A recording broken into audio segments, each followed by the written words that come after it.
12:01 tengah malam 31 Ogos 1957.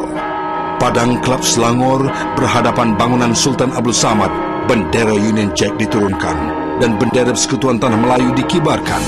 Dengan nada suara yang lantang, Bapak kemerdekaan itu memekikkan 7 kali merdeka. Merdeka! Merdeka! Merdeka!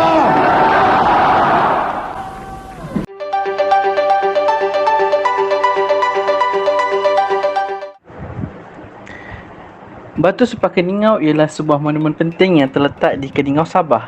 Hal ini dapat dilihat menerusi petikan penulisan artikel di Akhbar Berita Harian. Sebelum kita pergi lebih lanjut mengenai Batu Sepakat Keningau, marilah sama-sama kita menghayati sejarah pembentukan Malaysia.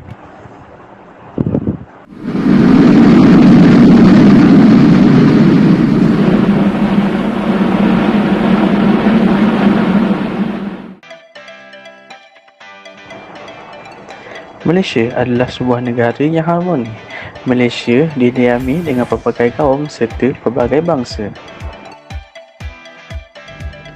Selepas pengisytiharaan Merdeka Persekutuan Tanah Melayu pada tahun 1957, gagasan pembentukan Malaysia dinyatakan oleh Tengku Abdul Rahman Putra Al-Haj semasa beliau berucap dalam Majlis Persatuan Wartawan Luar Asia Tenggara di Singapura pada tahun 1961.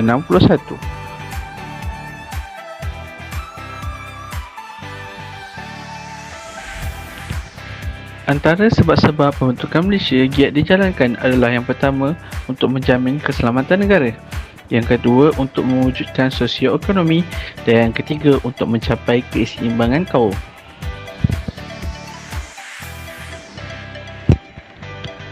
Bagi membantu pembentukan Malaysia, satu jawatan kuasa khas telah ditubuhkan, iaitu Jawatan Kuasa Perundingan Perpaduan Malaysia, bagi menerangkan tentang pembentukan Malaysia serta untuk mendapatkan sokongan dalam pembentukan negara Malaysia. Sebuah Suruhanjaya telah ditubuhkan, iaitu Suruhanjaya Court bagi menilai reaksi penduduk negeri yang terlibat dalam pembentukan Malaysia. Pada September 1962, referendum pertama diadakan di Singapura dan Singapura setuju untuk menyertai Malaysia. Pada Julai 1963, cadangan laporan Suruhanjaya Court diterima dan dipersetujui dalam pembentukan Malaysia. Pada September 1963, negara Malaysia telah diisytiharkan.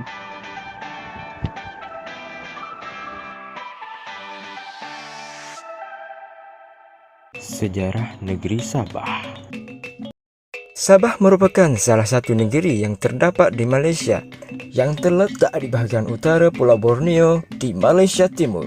Ibu negeri bagi Sabah ialah Kota Kinabalu yang dahulunya dikenali sebagai Jesselton. Sabah juga sering dirujuk sebagai negeri di bawah Bayu kerana kedudukan negeri tersebut yang sangat strategik di bawah laluan angin monsun. Sabah terkenal dengan Gunung Kinabalu yang telah menjadi satu simbol utama negeri ini. Negeri kedua terbesar di Malaysia selepas Sarawak. Luasannya meliputi 73,904 km persegi di Borneo dan penduduknya yang berjumlah 3,900,000 orang. Sabah merupakan negeri yang kaya dengan hasil bumi seperti petroleum dan pembalakan. Sabah mempunyai sejarah pemerintahan yang lama bermula dari penguasaan Empayar Brunei sekitar abad ke-15. Kemudiannya bertukar pula kepada tanah jajahan British yang dinamakan Borneo Utara, iaitu sekitar tahun 1882. Setelah itu, berlaku pula pendudukan Jepun sebelum Perang Dunia Kedua, iaitu pada tahun 1942. Setelah kekalahan Jepun pada tahun 1945, ia telah mendorong British untuk mengambil semula tampuk pemerintahan, iaitu di bawah jajahan Mahkota British pada 15 Julai 1946, sebelum ia menjadi kerajaan sendiri pada 31 Ogos 1963. Seterusnya ikut bergabung dalam Persekutuan Malaysia pada 16 September 1963. Kerajaan Negeri Sabah pada dasarnya ialah mengamalkan sistem demokrasi berparlimen yang mempunyai badan pemerintah iaitu Dewan Undangan Negeri Sabah. Negeri ini mempunyai Yang di-Pertua Negeri berfungsi sebagai Ketua Pemerintah Negeri yang dilantik oleh Seri Paduka Baginda Yang di-Pertuan Agong setelah mendapat nasihat daripada Ketua Menteri. Persetujuan daripada Yang di-Pertua Negeri diperlukan untuk semua undang-undang yang diluluskan oleh Dewan Undangan Negeri. Manakala, Ketua Kerajaan Negeri pula dikenali sebagai Ketua Menteri yang merupakan ahli Kabinet Negeri Sabah yang mewakili gabungan parti pemerintah. Tempoh jawatan Ketua Menteri ialah selagi ia memiliki keyakinan dan kepercayaan majoriti ahli DUN, jawatannya dapat dikekalkan. Manakala, pilihan raya negeri pula diadakan 5 tahun sekali atau lebih awal daripada itu. Berikut merupakan senarai Yang di-Pertua Negeri dan Ketua Menteri Sabah.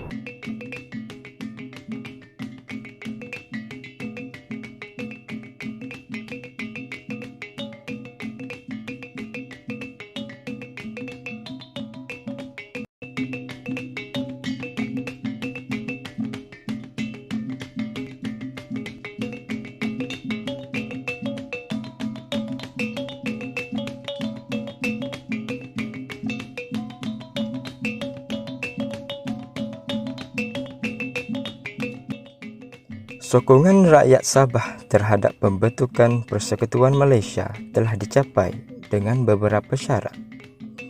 Syarat ini merupakan sebuah perlindungan dan jaminan sebagaimana yang telah dimeterai di atas batu sumpah Keningau.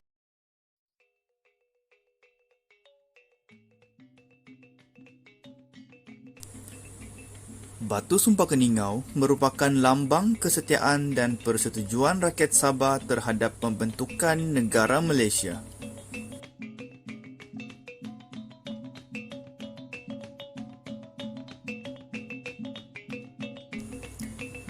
Batu Sumpah Keningau pertama kali dirasmikan pada 31 Ogos 1964 oleh Ketua Menteri Sabah yang pertama, iaitu Tun Muhammad Fuad Stephens di lokasi pertama iaitu Pejabat Daerah Keningau.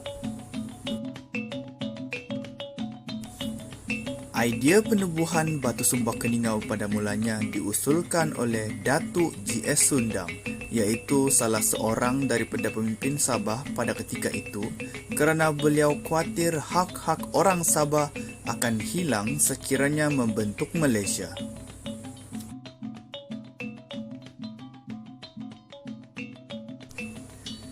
Perkara ini juga ada diulas oleh seorang tokoh yang berpengetahuan luas mengenai Batu Sumpah Keningau, iaitu Encik Rainer Francis Udong. Beliau merupakan mantan Ketua Pegawai Perhubungan Parlimen P128 Pensiangan bagi Parti Bersatu Rakyat Sabah. Jabatan telah memberitahu kepada Tun Razak mereka akan menyokong pembentukan Malaysia sekiranya kehendak mereka diberi jaminan, dipelihara dan dijaga.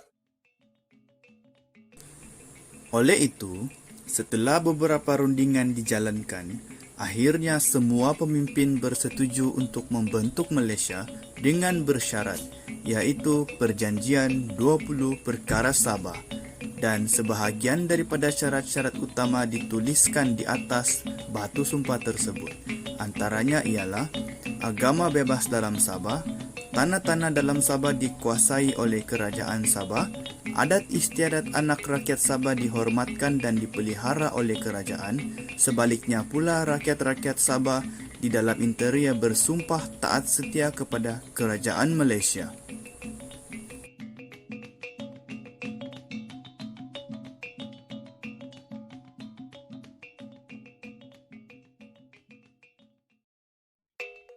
Intipati Memorandum 20 Perkara. Agama Islam adalah agama rasmi Malaysia tetapi tiada agama rasmi diperuntukkan untuk Borneo Utara. Bahasa Melayu merupakan bahasa kebangsaan dan bahasa Inggeris digunakan untuk tempoh 10 tahun selepas Hari Malaysia.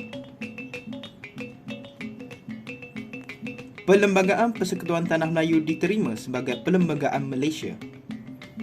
Ketua Persekutuan tidak sepatutnya dipilih dari kalangan Ketua Negeri Borneo Utara.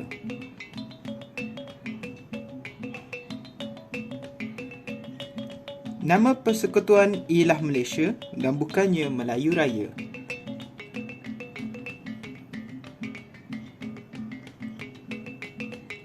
Kawalan imigresen ke dalam Borneo Utara adalah hak mutlak kerajaan negeri.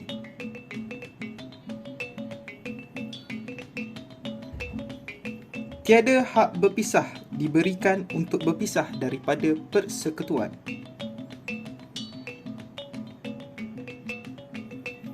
Proses Borneoisasi dijalankan sesegera yang mungkin.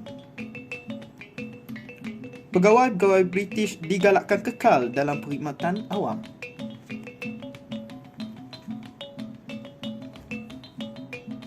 Tiada sekatan kewarganegaraan bagi orang yang lahir di Borneo Utara selepas Hari Malaysia.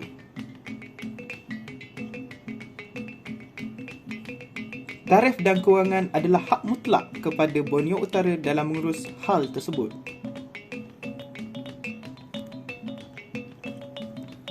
Hak keistimewaan kaum Bumi Putra menikmati hak-hak keistimewaan seperti mana orang Melayu.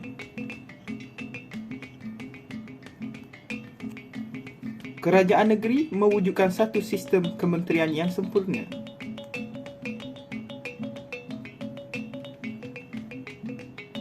Tempoh peralihan diletakkan pada 7 tahun dan kuasa perundangan diletakkan pada kerajaan negeri.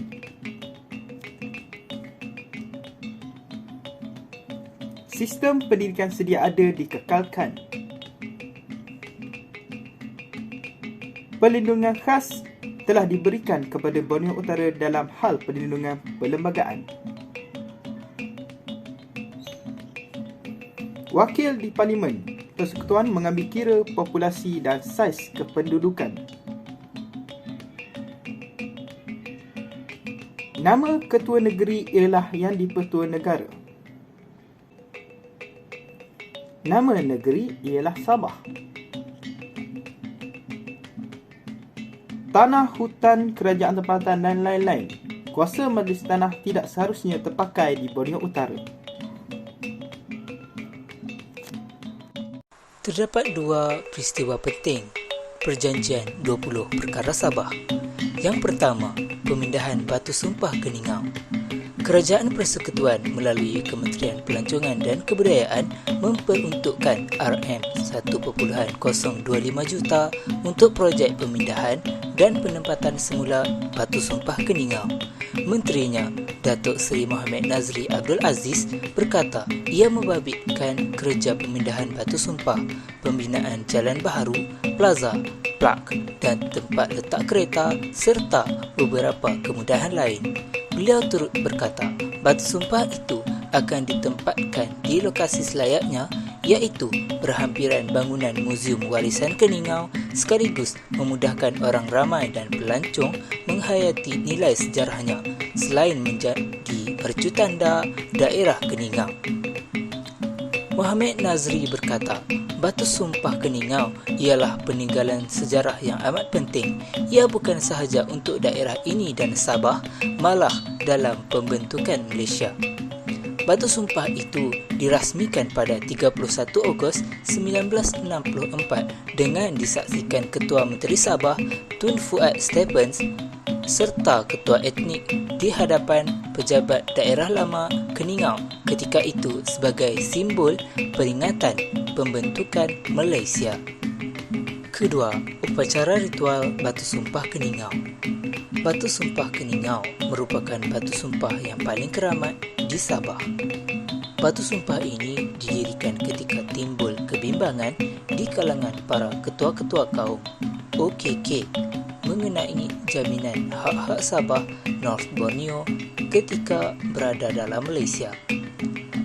Bagi memastikan hak-hak Borneo Utara terus terpelihara, JS Sundang membuat ikhtiar untuk membuat upacara ritual melalui perjanjian ritual yang dinyatakan dalam batu sumpah di Keningau.